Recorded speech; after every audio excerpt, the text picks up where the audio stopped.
And what about your own corner pulling you out? You have no issues with that? As a fighter, I wanted to go on, and I sat down. I could hear Ben obviously telling me in the corner it was over. Like, before I even sit down, I was shaking my head like stuff. So, like, no way. And what about your own corner pulling you out? You have no issues with that? As a fighter, I wanted to go on, and I sat down. I could hear Ben obviously telling me in the corner it was over. Like, before I even sit down, I was shaking my head like stuff. So, like, no way. What's good, family? Smash the like button and subscribe. So we just heard there from Billy Ho Saunders. Now, listen, Billy is going out super sad right now. Billy is down all the way bad. He can't catch a break from the YB. The YB's foot, listen, I've had a few Billy Ho Saunders representatives in my DM saying YB, Billy's going full hypoxic right now. He ain't got no oxygen in his body. Please, YB, just ease that heel up. Pivot on your heel. So just maybe allow your toes off his neck, because your foot weighing heavy on Billy Ho Saunders' neck right now. You know what I'm saying? They was describing all these different angles of the foot for me to do. YB, please, just adjust your heel a little bit, and if you pivot on your heel, then your toes will come up, and just let him catch a little bit of air. Billy's going full hypoxia. He ain't got no oxygen in his body right now because of your foot on his neck. That's what they're saying. That's what they're telling me. But listen, this ain't no Tyrone Booth channel. Yeah, when I become a Shillerone is when I'll pivot on my heel and let my toes up a little piece. Yeah, this ain't no Tyrone thing. So all you dons, yeah, in my DMs telling me, YB, it's about time you took your foot off Billy's. Not happening. If you want that kind of content, head over to Tyrone Booth, Tyrone FLTV. You ain't gonna get that one over here. This is the real thing. You YB can't be paid for. You can't be bought. There's no amount of £20. There's no amount of whatever pound. Yeah? Let me tell it one more time for you slow dons. There's no amount of £20 that's gonna get the YB to turn into Tyrone. Yeah? Fair play to Tyrone. He's got his own little niche now. Tyrone has his own little niche. Talking about how much of a warrior Billy Ho is and whatever else. Fair play to him. That's his niche. Listen, who am I to come on here and tell you that Tyrone Booth hasn't owned the Billy Ho Saunders shill niche? I'll be lying to you. He has. Fair play to him. Each to their own. Yeah? He owns that. That's good for him. I'm proud of him. I'm proud, Tyrone. I'm proud, yeah. You fully owned the Billy Ho Saunders shill niche. You've got that. Fair play to you. I respect every man's hustle. And Tyrone Booth has surely hustled out a nice little niche, a nice little, you know what I'm saying? Not even a niche, he owns it. Tyrone, listen, no one ever lie. I rang one of my dons at the patent office. the other day. Tyrone Booth is filing for a patent on the Billy Ho Saunders. Listen, Tyrone Booth is filing a patent to own the intellectual property on shilling for Billy Ho Saunders. He wants to be the only one who can shill for Billy Ho Saunders. He has the copyright on shilling for Billy Ho Saunders. That's what Tyrone be doing. He thought he was smart, didn't you, Tyrone? You thought, oh, you know what I'll do? I'll quickly put this application in so I can be the only shill for Billy Ho. But I caught you sleeping. Yeah? Caught you sleeping, and now what's going to happen is, now I've exposed that, you're going to have all these other people. Coogan's going to be down to the patent office, he's going to put his application in. You're going to have Coogan and all these different channels, Michelle Joy Phelps, all the different channels now are going to be trying to apply to get their copyright on being the number one Billy Ho Saunders shill.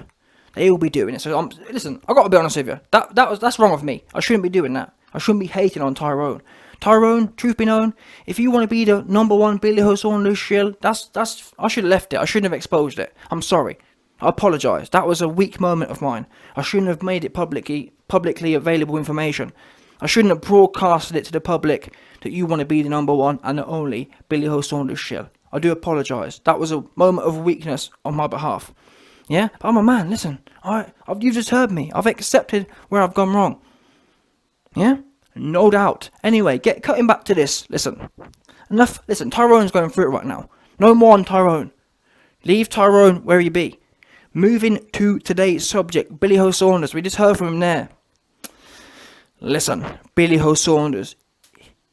he going that sad. Yeah, and we're getting, to be fair, I did tell you, man, some of you thought I was joking. I said, listen, I'm going to, on this interview is 10 minutes, yeah, I told you, listen, I'm going to do 20 videos on it. And we're not far off, to be fair, because for me to come on here, a lot of these channels, yeah, they're a jack of all trades, but they're a master of none. They're a jack of all trades and a master of none. The YB, I have mastered my foot being all upside Billy Saunders' neck. That's what you best believe. And on that basis, we have to be thorough. A lot of people reacted to this Billy Saunders interview, the 10-minute interview, in one video. Doing that makes you a jack of all trades and a master of none. You can't, I'm sorry, with the amount of content, with the amount of foolery Billy Saunders put out, there's no way you can cover it in 1 or 2 or even 3 videos. It needs to be broken up into snippets. Yeah? Otherwise, you end up with little pieces. You end up missing little pieces of his neck, and then what happens then is your foot ain't on it, isn't it? Think about it. A neck is a neck. What happens if you listen? Right, let me spell out to you, man. Let me draw you a picture here. What happens, yeah, if you only put half of your foot on someone's neck? Innit? It's not effective. That's the point here. If I only do one video, then you best believe half the foot gonna be missing. The YB must have all his foot on the neck at all times, no doubt. And that's why we do 20 videos, because there ain't gonna be listen, I ain't gonna have no one ringing me telling me, YB, look at Billy's neck, there's a little piece of, you've missed a spot. YB, how come your foot, I've just checked and Billy's neck hasn't got no foot on it. See what I mean? That ain't gonna be me. You ain't gonna be ringing me telling me, YB, look, I saw Billy the other day and you haven't got your foot on his neck. Not gonna happen. Yeah? Every don in my comment section tell me, YB, your foot stays on the neck. And that's how it's gonna be. Indefinitely. You best believe. Yeah? You best believe. So, moving on to today's topic. You heard that from Billy Ho. I've wrote it down. What did he say? Let me get the notes out here because the notes are important here. Billy Ho says, or the interviewer says to him, Billy, and this is what I mean when I tell you, man, yeah, the MTK, the shill Aloha cartel, they got all the media in their pocket, especially Talk Sport. Talk Sport is funded by the shill Aloha cartel, no doubt, 100%. Talk Sport is a shill Aloha cartel syndication. And on that basis, these interviewers, just the questioning, oh Billy, how do you feel about your team pulling you out? As if the team really pulled him out. As if Mark Tibbs didn't tell you what happened, you shill. Talk Sport shill. Why are you asking Billy how he feels about being pulled out? You know what? Let me not judge the Talk Sport shill, yeah? Let me educate him instead. Let me do your job for you. Do you know what the question should have been? Not, Billy, how do you feel about your team pulling you out? The question should have been, Billy, how do you feel about begging Mark Tibbs? How do you feel, Billy, about not giving Mark Tibbs the right signals to carry on? That should, innit? Let's call a spade here. That's not my words. Forget about the YB. Forget about the YB's big feet being all up on side Billy Saunders' neck. Just try if you can. I know it's hard for some of you dons. Obviously, it can be hard for Billy because, listen, the foot's on the neck. But all you dons who don't have no foot on your neck, for a second, just for 1 second, think about it. These aren't my words. This is Mark Tibbs. He was there. Yeah? And yes, the YB has informants who were there too, but for the purpose of this video, let's forget about the YB for a second. Let's forget about the YB's big feet. And let's concentrate on what Mark Tibbs said. Mark Tibbs said, immediately after, in the interviews which were scrubbed by MTK Shill Aloha Cartel associates, the interviews got scrubbed. These very interviews that were in question now. What did Mark Tibbs say? Did Mark Tibbs say, well, Billy Joe Saunders was begging for some more and I took the executive decision to cancel the fight? No. See?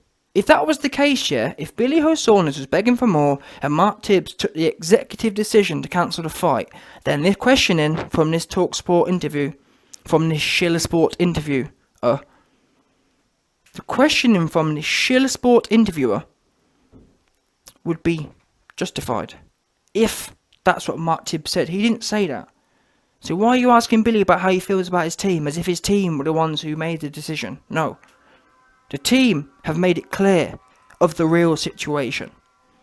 And the real situation was, Mark Tibbs said, he looked at Billy and he thought he was good for another round. That's what Mark Tibbs' base case was. Mark Tibbs' base case was, Billy is good for another round. He's done a whole load of talking. He's only been hit once. He hasn't been hit in the same place twice. He's good for another round. Let's not forget as well, Billy Ho Saunders and all of the Shillaloa cartel dons have since come out and said things like, oh, I was going to turn orthodox. Oh, my legs were just starting to warm up.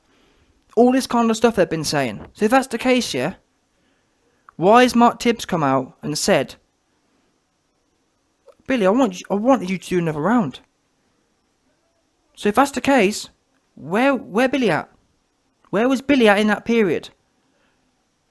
Why wasn't Mark Tibbs hearing about you turning orthodox? Because it's clearly a breakdown in communication here.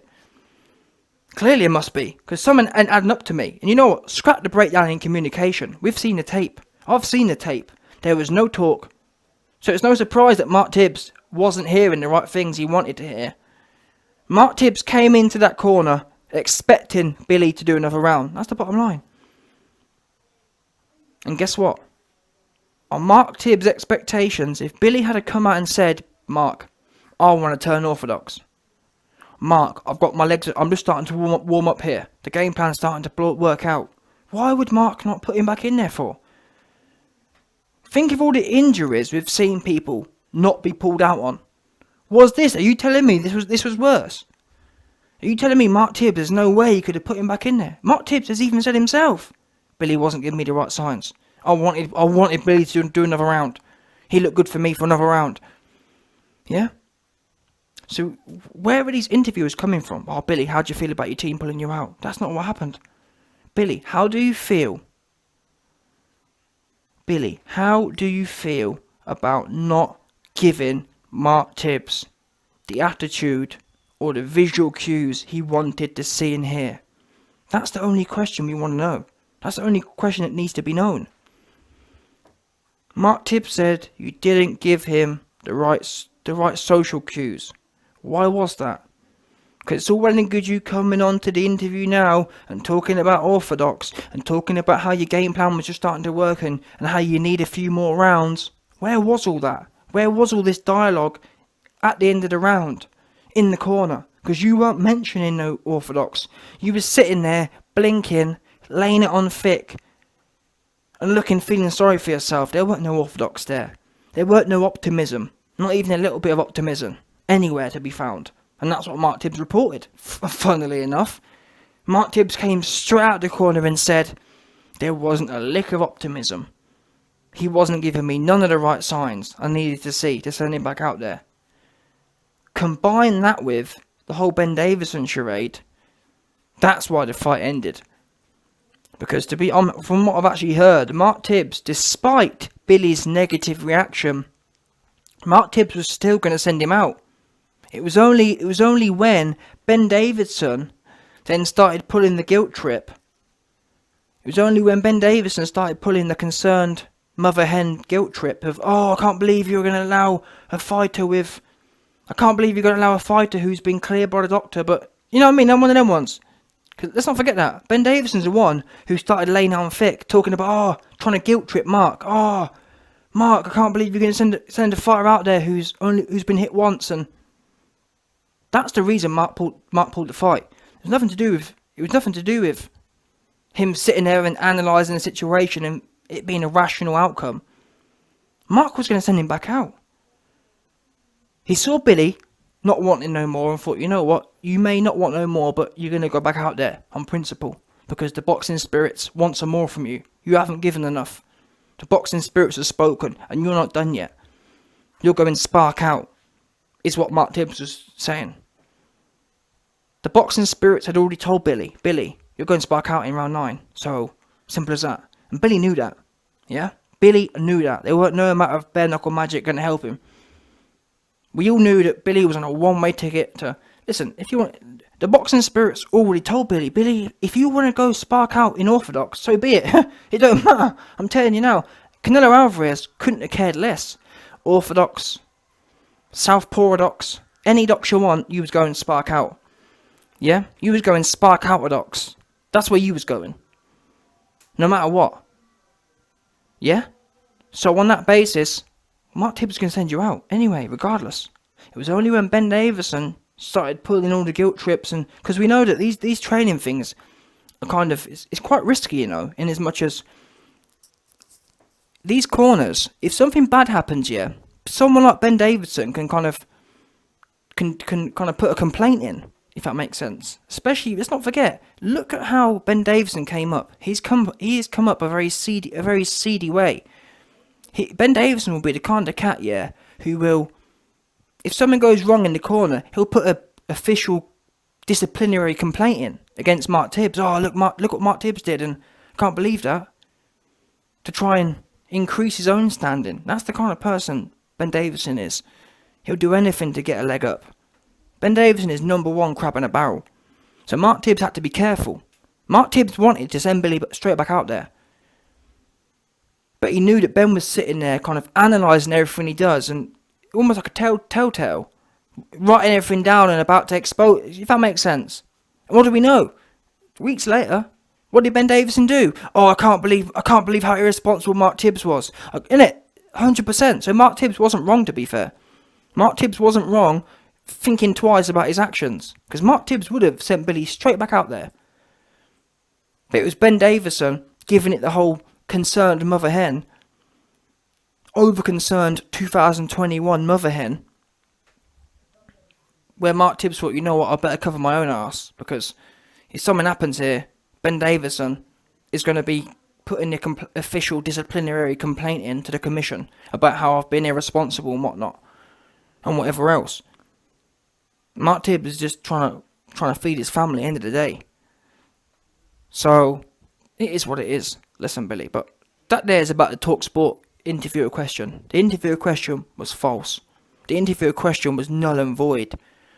This whole thing had nothing to do with the corner pulling him out. The corner didn't pull him out. He didn't want no more.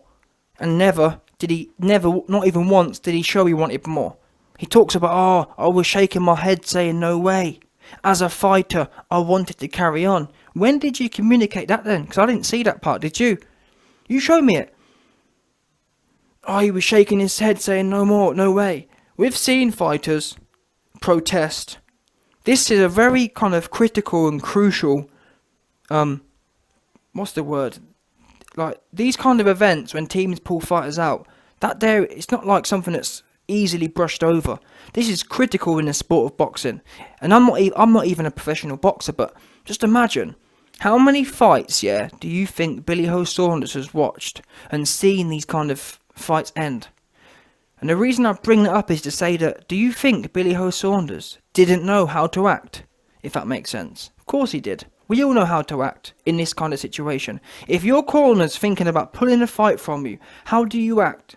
Do you act, or assuming you really want to carry on and you want to turn orthodox, as Billy Ho Saunders alleges, how do you act? Do you sit there on your stool, 50 seconds in, blinking, looking energyless, looking down?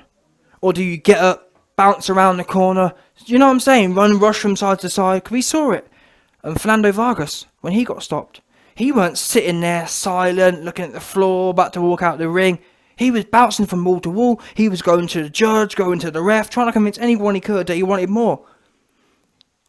So let's not make out that it's some big mystery here about what you have to do to try and convince someone. There wasn't no convincing him, Billy. And yes, Billy, fair play to you. You and El Trapahan was able to cut the audio so we couldn't hear the actual words, but body language don't lie. And yes, I'm sure you can pay some of these goofy body language YouTube channels off to shill for you. Oh, no, yeah, look at this certain body language says that he wanted more. They're the shillers. They're all paid MTK shillers. I'll tell you this for free, any body language YouTube channel, yeah, who said Billy Ho Saunders wanted more is a shill, paid by MTK. I'll tell you that for free, 100%. He didn't want no more. Yeah? Again, we've seen people who want more. Billy was not one of them. And now, in the comfort of his home, he can talk about turning orthodox and everything else in between. But guess what? At the time, there was none of that. There was none of that kind of energy. He weren't giving it the orthodox energy.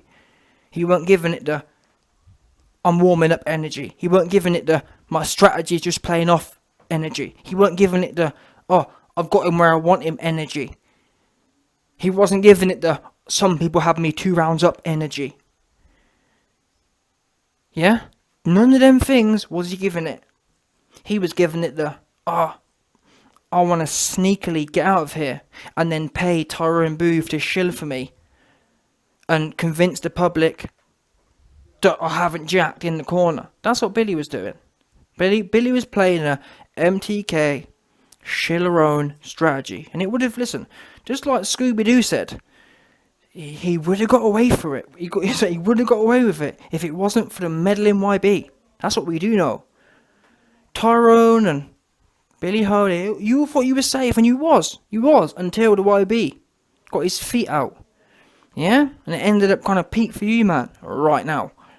But anyway, listen, today's roast is done. But you listen, you man have heard it. Yeah? Billy can talk about, it's a gut-wrenching decision, and that's the thing. The way the questioning was done, it's all very smartly put together. These scripts are relatively smartly done. People who are low IQ or slow downs won't understand how they're being MTK ultra'd here, but it's obvious. The way you start a question, it sets the whole theme of things. Oh, Billy, what do you think about your team pulling you out because you blatantly wanted more? That's what the question implies. Billy, how do you feel about your team pulling you out? You know what I'm saying? And then Billy's able to say, well, it's gut-wrenching, but they made the right decision. It's all a big imaginary structure there. Billy's actually analysing the decision, or analysing the actions of his corner as if they actually happened that way. Oh yeah, it's gut-wrenching for me that my team stopped the fight, but it was the right decision in the end. They never made that decision. It was you, but it's from Billy's point of view, it's much better for him to spend time analysing his corner's actions and agreeing with them than it is to analyse his own. Him and the interviewer don't want to spend no time looking at his own actions. Let's focus on what the corner did. Oh, Billy, how do you feel about the corner this? How do you feel about the corner that? Because guess what? We can't spend no time analysing Billy's actions because we all know what they were. And Billy don't want to spend no time talking about them.